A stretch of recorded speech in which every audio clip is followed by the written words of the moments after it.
안녕하세요. 자녀교육정보 채널 드림맘입니다.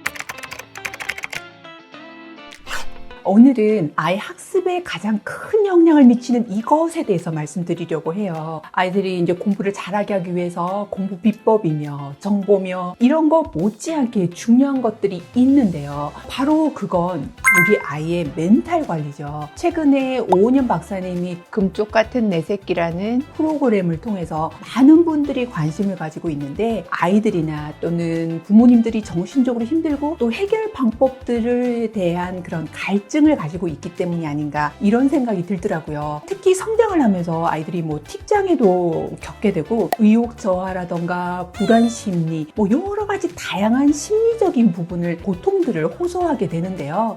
이런 부분 당연히 저희 아이도 겪었고요. 이럴 때 우리가 어떻게 도와줘야 되는 건지, 이런 고민을 어떻게 해소해야 되는 건지, 해결 방법이 뭔지, 소아정신과를 가야 하는 건지, 이런 불안하고 저희도 엄청 걱정이 되잖아요. 그래서 이걸 어떻게 저는 극복을 했고, 또 다른 분들은 어떻게 잘 해결했는지, 이런 멘탈을 잘 극복해서 멘탈 갑이 되었는지, 이런 데 대해서 말씀을 드리면서 여러분의 학습에, 또 여러분 아이들의 그런 정신건강에 도움이 되는 영상이 되기를 바라면서 이 영상을 찍게 되었어요. 초등학교에 입학을 하게 되거나 이럴 때는 환경 변화로 인해서 뭔가 약간의 스트레스로 인해서 아이가 갑자기 틱 증상 같은 게 보이는 경우도 참 많고요. 또 시험을 볼 때 극도로 예민해져서 시험을 망치게 된다거나, 또는 뭔가 발표를 해야 되는 기회들이 있는데 대인 공포증이 생겨서 돌돌돌돌 떨면서 발표 자체를 못한다던가, 아이가 문제가 생기는 부분들이 정말 많은데요. 이럴 때 부모님이 너무 민감하게 반응을 하면서 어머머머 어떡하니라던가, 넌 이런 것도 못하니라는 식의 이런 말들은 정말 도움이 안 되고요. 이런 일들을 겪게 될 때 조금 의연하게, 누구나 이런 일들을 겪을 수 있다는 거, 이거 별거 아닌데 하면서 품어주고 도닥거려주는 것부터 시작을 하는 거예요. 먼저 병원을 데려간다기보다 이런 부분은 누구에게 일어날 수 있다는 것 때문에 아이를 좀 안심시키고, 부모의 그런 어떤 하는 이제 따뜻한 사랑, 배려, 용기, 이런 걸 주게 되면 정말 엄마 손이 약손이구나,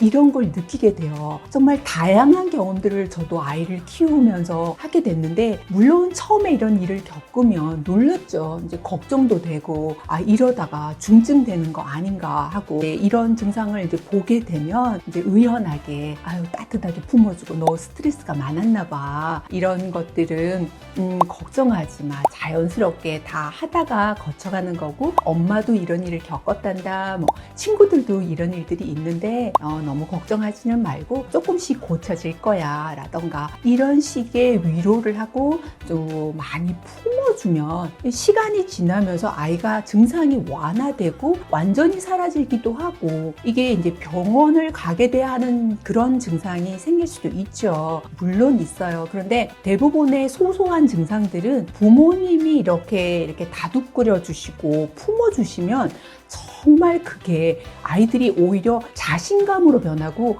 내가 또 어떤 일에 이제 직면하게 되고 굉장히 극도로 불안해한다거나, 아니면 없는 증상이 나타날 때에도 나는 내 멘탈을 관리할 수 있지, 이전에 이런 식으로 해서 내가 이긴 적이 있지, 극복한 적이 있지 라고 생각하면서 이런 어떤 어려움을 맞닥뜨렸을 때 멘탈의 멘탈을 이제 관리하는 능력이 생기는 거예요. 이제 지인이 스피치 강사를 하고 있는데 자신이 굉장히 놀란 일이 있었대요. 사실 초등부에서 대학생, 심지어 회사 대표에 이르기까지 다양한 분들을 가르치는데 의외로 이런 어떤 핸디캡들이 굉장히 많다는 거예요. 그게 어릴 때 생긴 트라우마 때문이라고 하는데요. 부모님들이 이런 것도 못하냐 질책을 했다거나, 아니면 나는 이런 데 대해서 어떤 정신적으로 문제가 있나 봐 라고 생각을 하면서 성장을 했다는 거죠. 심지어 어린 아이라면 이해를 하겠는데 전문 직종에 있는 사람까지 그렇다는 거예요. 이걸 그랬을 때에 어떤 잘못된 부분에서 넌 비정상이야 라고 얘기하기보다 그 사람의 이런 계속 얘기를 들어주고, 스피치 스킬을 가르치기 이전에 잘한다, 꽤 설득력이 있는데 이런 부분에 대해서 조금 더 보완하면 좋겠다라던가, 이런 식으로 얘기를 하면서 어떤 사람은 얘기를 할 때 막 눈이 뒤집어지기도 하고 말을 더듬기도 하는 사람이 계속 들어주면서 인정하고 받아들여주고 칭찬해주는 것만으로도 이 사람의 그런 어떤 스피치 능력이 향상되는 걸 볼 수 있었대요. 심지어 어떤 학생은 자신이 정신과를 가야겠다라고 생각을 했다고 할 정도로 뭔가 핸디캡, 스피치 능력, 발표에 대해서 굉장히 스트레스를 받았다고 하는데요. 대인공포증이나 심지어 이렇게 사회생활을 못하는 그런 사람들도 있대요. 그런데 이게 가만히 보면 어릴 때 부모님과의 관계에서 시작되는 게 참 많다는 거죠. 그래서 우리가 비록 전문가는 아니지만 아이들과의 이런 어떤 정신적인 문제가 생겼거나 어려울 때에는 이렇게 지적하고 아니면 당장 병원을 달려가고 이러는 것보다는 먼저 따뜻하게 감싸주고 아이의 말을 들어줘야 되고 인정해줘야 하는 거구나라는 걸 느낄 수 있었어요.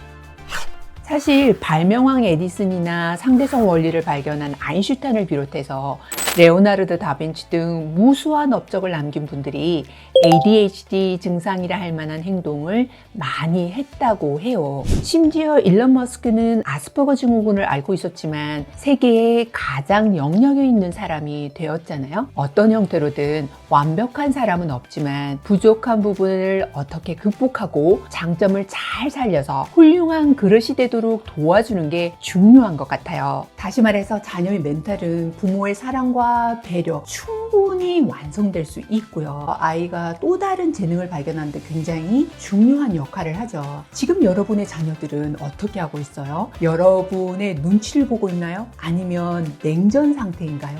아니면 불안한 상태인가요? 그만큼 아이들은 부모님의 자리가 굉장히 크게 느껴진다는 거죠. 이때 여러분이 아이를 따뜻한 눈으로 응시하면서 괜찮다, 잘할 수 있다, 누구에게나 힘든 일은 있었고 이건 큰 문제가 되지 않는다라고 한다면 아이가 많이 안심하면서 그런 멘탈 부분에 있어서도 정말 잘 이렇게 강한 아이가 되리라 생각을 해요. 어떨 경우에는 지금 나이에는 하염없이 아이를 관심을 가져주고 또 잘 다독거려주고 해야 한다면 이제 성장을 하고 나면 저 역으로 저는 아들과 엄마의 역할에 있어서 자리를 좀 내어주고 비워주고 아이가 독립할 수 있도록 해줘야 하는 그런 시기가 왔는데요. 어떻든 간에 엄마의 자리가 많이 필요하든 아니면 비워져야 하든 어떤 시기라 하더라도 우리 부모의 역할은 아이에게 약이 되고 너무나 인생에 있어서 중요하다는 걸 기억하시면서 여러분의 멋진 부모됨과 멘탈 갑이 되는 자녀들의 행보를 응원하면서 다음 시간에도 꼭 필요한 자료로 찾아올게요. 감사합니다.